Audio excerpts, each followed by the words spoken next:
Good morning, everyone. It's springtime. So, those spring lists are going out, right?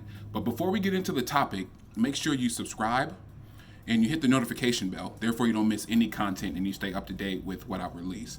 So, I see a lot of the lists going out, and I'm going to do mine. A lot of people have been asking about mine. However, I just wanted to spend a few moments or a little bit more time with some fragrances, simply because I think we all wear them based on preference. I know I do, at least. So, what's considered summer may be more of a spring fragrance for me, just because I am in Arizona and it gets to 120 degrees here. So, today, a couple of the fragrances that I'll be spending time with for this week is going to be Dolce & Gabbana Light Blue Intense. Now, I already know what you're saying. It's a great summer fragrance, and it is.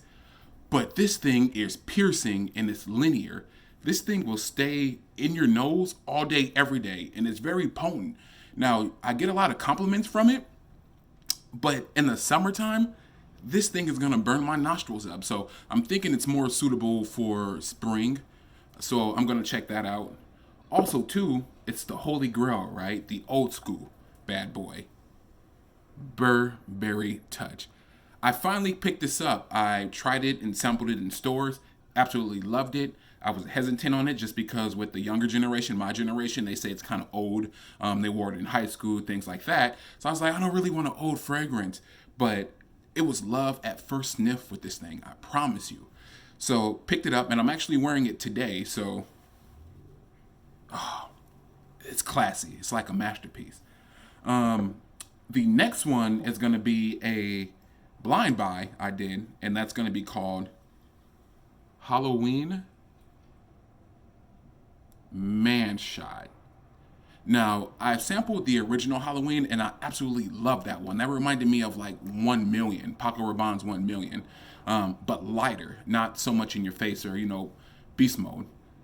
This, I read a lot of reviews on where it was just, saying that it's kind of like La Nuit de l'Homme, or YSL La Nuit.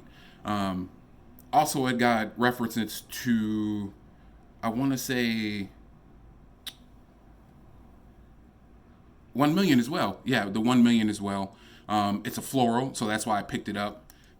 And this thing, I wore it a couple times so far, and it is good. I want to say there's iris in here. So that's going to be my rotation for the week.